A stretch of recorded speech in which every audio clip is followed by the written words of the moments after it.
So first of all, Joseph McNulty from McNulty Group. Round of applause for Joe.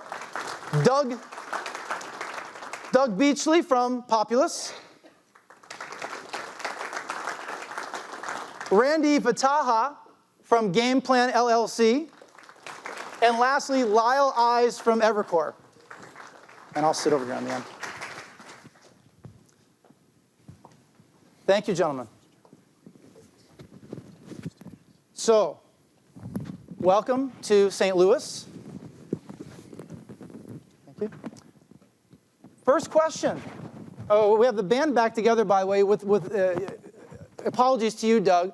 3 of the 4 panelists were part of the MIT Sports Analytics session on sport financing that I had a chance to attend back in March of this past year. Joe, we were talking out in the hallway. I know that your specialty. Tell us about the tax advantages associated with being an owner in professional sports. Well, the tax advantages are that you get to, let's make the sound check, is that you get to amortize a good portion of the purchase price over 180 months, which allows you to, and the logic is very much like real estate, you get to amortize an appreciating asset. And that allows, that's about 6% of the purchase price, and that would allow an investor that was in a high ordinary income bracket of 50% to get, if the team cash flowed or had a 0 cash flow, it would give an investor a 3.3% after-tax rate of return for his investment. So what we do a lot in the tax structuring is a owner will buy a team, and I will rationalize the purchase by using the tax benefits. But it's very sound economics. And what about this roster depreciation allowance? I know it's changed a little bit over time, but tell the audience a little bit about that. Well, that's changed. It was like a day of reckoning for us in the tax businesses on October 22nd, 2004. They changed it, and now all players' contracts, all intangibles are put in one bucket. And that's called intangible assets. Section 197 of the Internal Revenue Code allows that to go over 180 months. Prior to October 22nd, we used to do a very, I call it the voodoo type of economics, in the sense that we used to value the players. Each individual player would be valued. And we would hire an independent former GM. He would tell us what that in-place value of that player is worth. And then what we would do is amortize the value of that player over the value of his contract. So in the old days, you know, someone like Lou Alcindor, okay, would be amortized over 3 years at a purchase price of, you know, say if you bought the team for $100 million, $25 million would be allocated to Lou Alcindor's contract. And that used to be amortized and depreciated. But now it's changed. Primarily, the October 22nd, 2004 was mostly centered around a major controversy in taxation called broadcasting rights. The service used to take a position that broadcasting rights were not amortizable, and we used to amortize it anyway. And we finally, after a block of cases, decided just to simplify it and take all the intangibles in one bucket and put it over a 15-year period. Interesting. And Lyle and Randy, we were talking a little bit backstage. There's been a lot of changes with the way facilities are financed. There was a time, especially the first real wave of construction in the late 80s through the early 2000s, where there was more coming from the public sector than private. That's changed a little bit. Can you opine on what are some of the reasons for that? Well, I think the public, certainly financial times in the country have dictated more and more cities look at how they're spending their money, and the press has taken it upon itself in a lot of instances, and rightly so in a lot of instances, to say, is this the best use of public funds to be supporting, you know, a billionaire building a sports facility? And what happened, though, during those time periods is cities would lose a sports team. A good example here in St. Louis, you know, you lost the football team. And then what it costs to ever get it back in public dollars, because there's competition from other cities, is much greater than it would have cost the public in the first place. And both the city psychic benefit of having a sports team, the financial benefits of bringing people downtown, and all of the others, that trend has reversed itself a little bit, and now they look more like some kind of partnerships where the team has to put in a certain amount of money and the public puts in a certain amount of money. But the other thing is, in financing a facility, there's a big difference between money that's a grant and money that's getting repaid someplace. And that's a huge misunderstanding when people talk about financing a facility. So if you're a team owner, you have to look very carefully. Yes, they're providing financing and maybe a little bit better interest rate, but I'm still paying for it. It's coming out of my naming rights. It's coming out of my suite holders. It's coming out of our rent. It's someplace it shows up. And that's a big component of deciding what a good financing is. Lyle? Yeah, look, I think in the age of information that we live in now, people see a lot more clearly how much money these owners have. And I think that the notion that these billionaires need public funds just rubs the public the wrong way, especially when the economy is not humming along. And I think in some ways it's as easy as that. Before, you hear from politicians and owners that this is good for the city, this is good for the state, and people had this idealistic notion that they were telling them the truth. Now I think there's a bit of a backlash, which is this billionaire can fund it himself. And you're seeing that play out here in St. Louis specifically. There's not an ability for Stan Kroenke to say, I need this money. But he can say, if you don't give me this money, I might take my team and go. Doug, you're on the facility design and construction side, and we're talking again backstage before the session. Recently, Kyle Stadium opened in College Station down in Texas A&M. What are some differences you see in the design of professional facilities versus college facilities? A lot of it revolves around the per caps and what can the professional arenas and stadiums, you can sell beer, liquor. Those per caps are a lot higher because of that. So therefore, the premium spaces in the collegiate markets are very popular because that's the only place you can go in a lot of stadiums and get beer, liquor, wine. So at College Station, for example, we did a survey prior to designing the arena or the stadium and found out that we could sell a lot more premium product than what they had originally anticipated. So CSL International helped us with a survey of their premium donors and ended up selling $225 million in premium spaces in long-term leases to help finance what's been coined as the largest collegiate stadium project in the country at $480 million. So they just opened it this past weekend, and it's really looking nice. I'm upset because I was invited to go to that opening, but I couldn't because I was planning this event.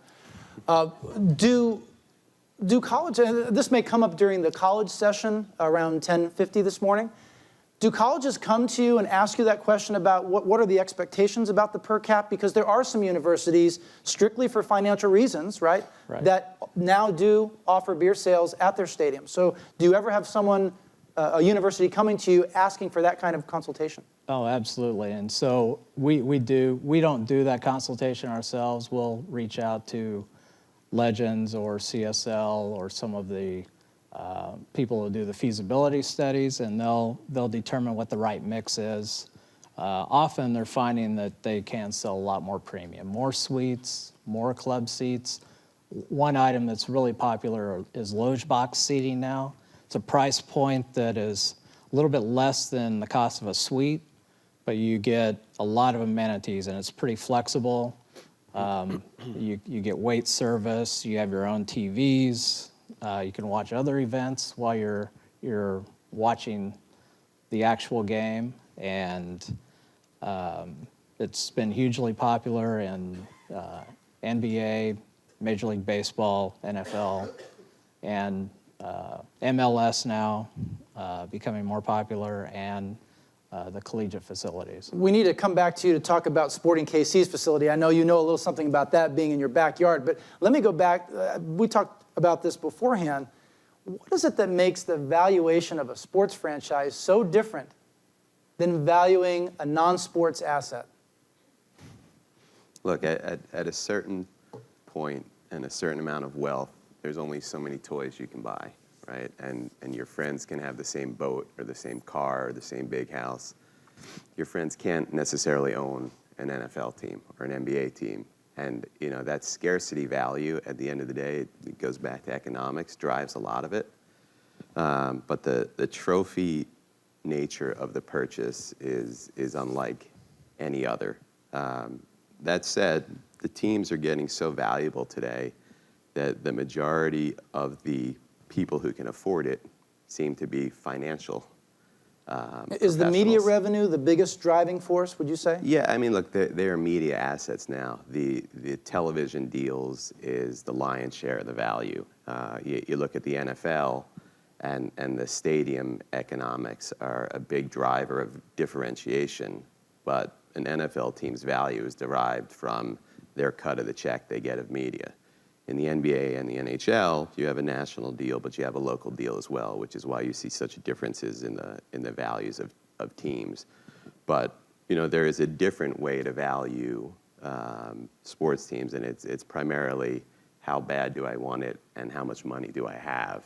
And then there's a couple governors that they don't want to look foolish because it can hurt their real business. But for the most part, it's a question of how much money do I have. Randy, Joe?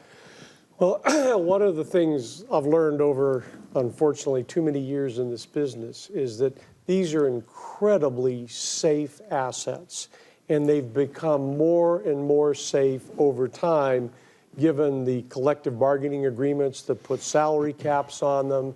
The leagues govern how much debt a team can take on, and everybody always talked about the rich guy that lost all his money. Well, the whole attitude, really smart investors now have looked at this, and I go back to the mid-'80s. I was in Boston, and every street corner was Digital Computer, Wang Computer, Prime Computer. Digital was the second largest computer company in the world, and it was going to pass IBM. They're all gone. They don't exist anymore. The Boston Red Sox are there, flourishing. The Celtics, the Red Sox, the Patriots, the Bruins, and because they cannot be displaced, every new technology, every new analytics, every new thing that comes down the road is to the benefit of these assets. So when you step back and look at a long-term value, where would you put money today and say, I know it's going to be here 20 years from now? And, so whatever works for the next 5 years, you can probably make a lot more money than a sports team. But 20 years from now, that sports team's going to be there and just chugging away. And every now and then we get these big blips, new media deals. You've just seen an incredible value increase in the NBA. We bought the Warriors in 2010, or I say we. Kirk and his family, we represented him for $450 million, highest price ever paid for an NBA franchise. And today now you see at least the average in the NBA is well over $1 billion. The Clippers being sold at $2 billion.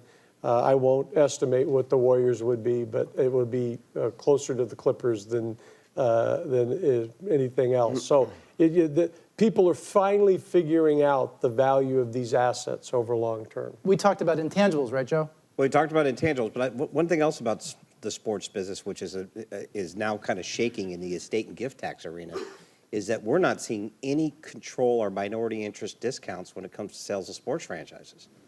So when we've seen several teams sell minority interest, I'm talking 3 or 4%, and they're going for full price. There's no discounts. These things are tradable. And when you see a team or a partial interest in any sports, any team come up, there's more buyers than there is sellers, and there's no discounts. So we're seeing the IRS now come in and start to learn this, and they're saying that we take our Stanley 45% minority and non-controlling discounts in estate and gift planning, and the service is saying no, not anymore. So, Do you think a championship, Warriors, it was at 75, 76 prior to last year, how does a championship like that happens it happened 40 years ago versus a franchise like the Patriots that have won a little bit more recently and with more frequency. How does that impact value?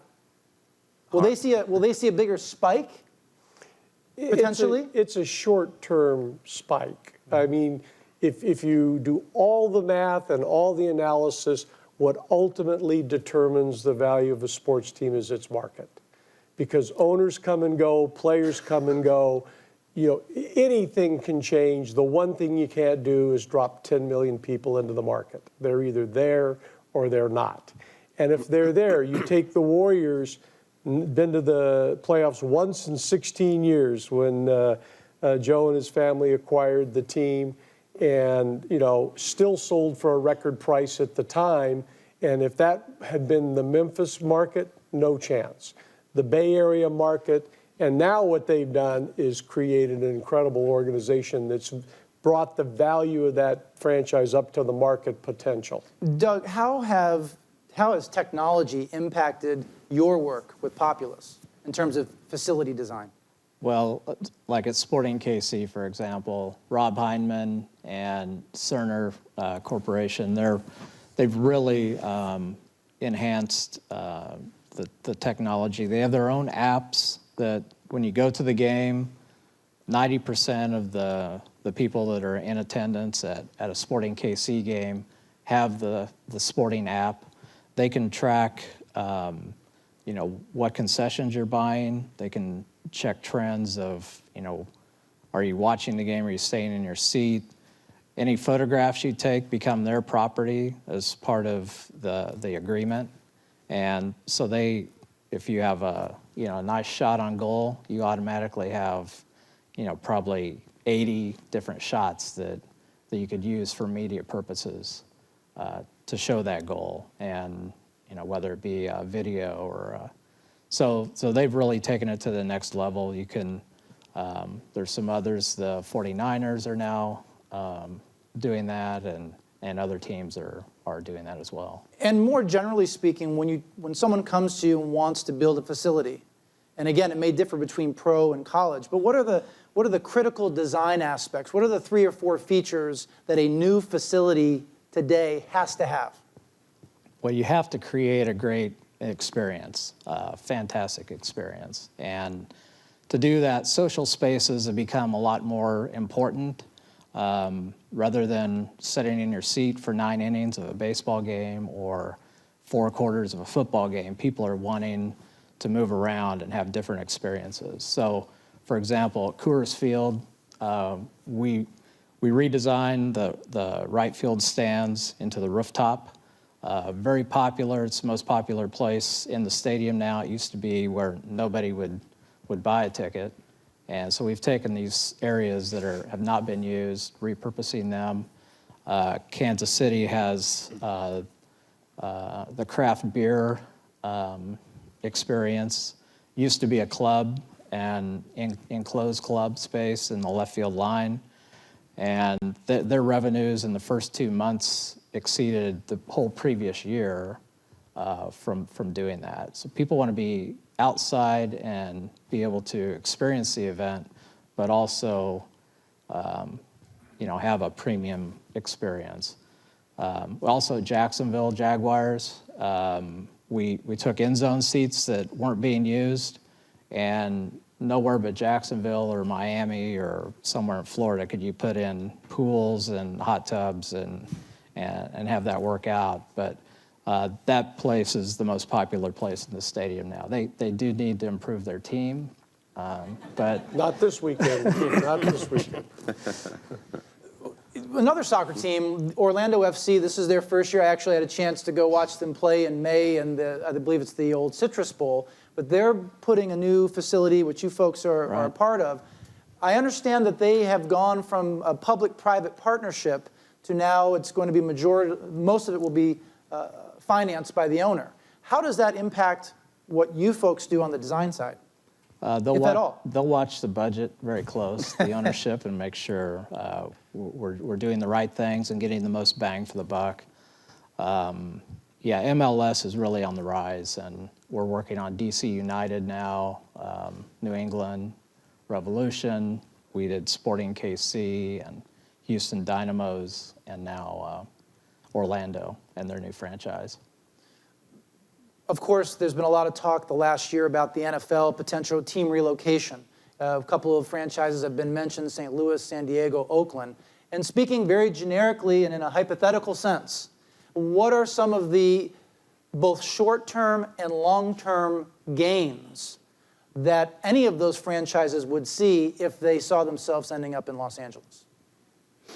You mentioned market earlier, but is there more? It's obviously the second biggest market in the country, and the NFL for a long time has taken the position that we're only going to do a spectacular deal there for the league, and so they've not run across a situation, and I think over time they're recognizing that, for example, soccer in Southern California is getting an enormous foothold because there is no team there. And there's other aspects, SC and UCLA both have top college teams now, and they're starting to dominate the marketplace. And I think the NFL's finally said, you know what, we've got to figure out a way to put a team there. So if you go there, if you're the one that ends up there, and I think a lot of it depends on where the stadium is located. If you're in West LA, you're going to have suites that cost $750,000 a year, maybe more. It's an incredible market with incredible affluence. But nobody seems to want to talk about the relocation fee, which obviously is a balance against the value of the franchise, because somebody's going to have to pay that. They're not going to give the market away, plus the cost of the stadium. So it's going to be an interesting balance, and it's a really difficult thing to figure out for the league. Right, but the sponsorship dollars, as Randy said, the price of the suites and the club seats, that's. And how about the naming rights? Right. So the best deal ever in LA was Farmers Insurance got the best free advertising of anyone in history for a naming rights deal that they never had to pay $1 for. So the power, we all know what Farmers is. I certainly didn't before they became, the LA NFL team's naming rights sponsor. So there's tons of dollars in Los Angeles for naming rights, for stadium sponsorship, as Randy said, the suite and club, whether they do PSLs or just charging an arm and a leg. That's the near-term bump in operating income, and that's what a lot of these teams covet going to LA versus a smaller market. And I'm curious, from a facility financing perspective, when money does come from the public sector, do you have a sense of what tends to be the most efficient way of trying to generate those public resources, or the most sellable? Well, I'm cynical, but the best way to get public funds is to say I'm moving. And right before it happens, the public usually comes through. Ben can tell you all about it, right, Ben? We represented Vivek Ranadive in the acquisition of Sacramento Kings, and the jet was on the runway to move the franchise to Seattle. The deal was done. The price was negotiated. It was approved. And to Kevin Johnson, the mayor's credit, who stepped in there and he'll do somersaults, did an incredible job of convincing that community how important the franchise was, and they made a very significant, $250 million, I forget, I haven't looked at it in a while, of public funds towards the financing. Would have never happened had that jet not been on the runway with the engine running. Joe? Well, what we're seeing now is, and especially Wisconsin, is we used to file, when I first started getting involved with NBA teams, we used to file maybe 4 or 5 state income tax returns. Now, anytime there's a new stadium, we now have to file state tax returns in the state where the new stadium's being built. Wisconsin has suddenly got extremely aggressive in saying all NBA teams, all 30 of us, are now filing tax returns in Wisconsin, and we've never filed in Wisconsin. And now we're paying tax in Wisconsin to help finance those stadiums. So you're seeing a lot more compliance when there's public funds being used. Well, final question I had before maybe turning over to one or two questions from the audience, and that is we know there are some teams that are 100% privately financed or close to that. We've seen Robert Kraft do that. We've seen in San Francisco with the Giants and potentially in the Warriors situation. What are some of the advantages from doing that? Well, you control everything. You know, you don't because have... some lease deals are, even though a team doesn't own the facility per se, the lease deals are so sweet that it almost feels as though you control it all. And you control all the revenues, and those deals are, you know, I think what most owners would prefer to do. A few owners see a bigger picture. I think Robert Kraft in New England, if you go there, besides the stadium, he built Patriot Place, a huge development, mall, entertainment center, all of that. The Warriors are building not only an arena, but 600,000 square feet of office and 100 retail on their site. They're going to own it all. They're developing a park right on the water. They're controlling that whole environment, because one thing that Doug said, with big screen TVs and home theaters, you have to have a reason, a really good reason to work your way out to a stadium or arena today. And so the more that you control that environment, the better. And I think that's a huge advantage. And from a revenue perspective, Doug, just the fact we talked about technology, having better access to your devices can only help a team's bottom line. I know at one time, this was several years ago, Mark Cuban famously said that he did not want people looking down at their phones during contests. But it seems that now with the apps that are available, it's a way to generate more revenue for the team and the facility. Yeah, and you've got to design for the millennials. You've got to make it interesting and to get them out. And yeah, we have photographs of all the people, the Dukies in the front row, all looking at their, you know, while there's a great play going on in front of them, they all are looking at their mobile device. Two questions from the audience. Anyone like to chime in with a question? Yes, sir. I have a question about the changes in how consumers consume through media, through streaming. How would that potentially affect valuations if, let's say, that in the future, cable companies realize that we need to go a la carte and chop these channels up, and people are going to balk at paying $20 for ESPN if they don't watch it. How is that in the future? Is that something? It's Steve Ballmer who bought the Clippers for $2 billion. And a big part of why everybody assumed he did it was because his local TV deal was up. And he was going to be able to get $100+ million a year from local television, because the Lakers actually did better than that. Didn't think he'd get quite what the Lakers are. And the average in the league is probably around 30. He has come out publicly now and said, I'm not going to do a local deal. I'm going to do an over-the-top deal, which is basically going to be streaming in one form or another.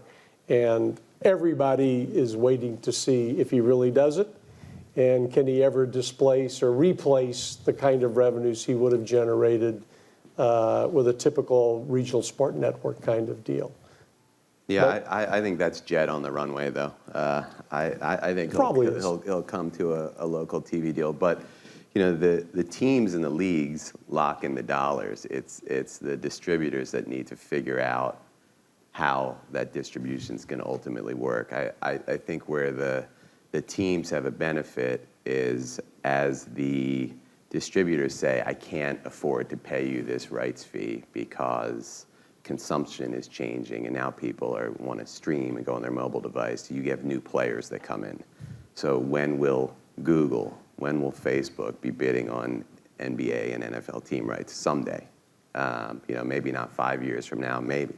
But, you know, that's coming too. So I think the teams will continue to be beneficiaries because they have the content. You know, how it ultimately is distributed, different question, but I don't see that impacting the value of the teams. One final question, then we have to switch over to our new facility presentation, which will be dynamic. The question is, and Lyle, you actually sent an email to this effect, what's going to slow the growth of franchise values? Joe? Well, we discussed this in our last seminar, and I think it might is interest rates. is I think that when investors, and part of what we do is we have a huge multifamily office in our practice. And when a lot of people are looking at sports franchises because they're sitting with half a point in cash at JP Morgan Chase, and they're saying, well, would I rather have it in a team? But if they're sitting getting 8, 9, 10%, they may look different at that 10. And when you're looking at 3.3%, they get 6.6% on their money. There's going to start to be, as rates clip over there, they'll start to take a different look at sports franchise values. Doug? Your organization, right, contributes to the escalation because when you build a new facility, that is a boost in revenue, which certainly helps the franchise value. Right, so you're saying what's going to slow it down? Well, you've seen a slowdown. There's not as many new stadiums and arenas being built now.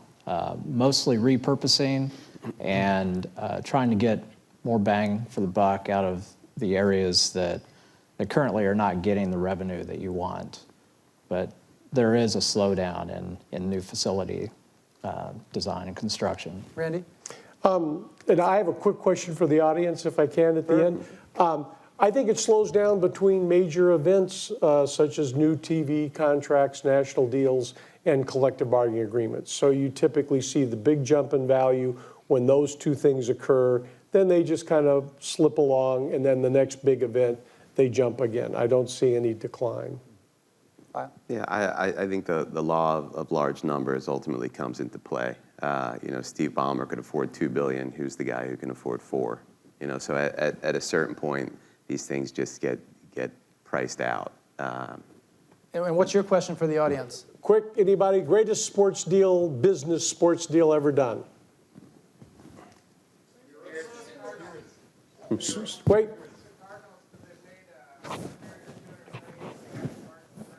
Great deal, but who said the Spirit? That you're 100% right. For those of you that don't know it, when the NBA and the ABA merged, the St. Louis Spirit did not go in the merger and said very innocuously, oh, well, just give us our share of the TV rights instead of buying our franchise for a couple million. So every year in perpetuity, the ownership gets a check for 1/30 of the NBA's national television revenues, which started. You're giving Kurt a headache over here. I know. They finally get, well, they bought it out. They bought it out. It was great. For years, 40 million, 50 million. The new deal would be 80 million average.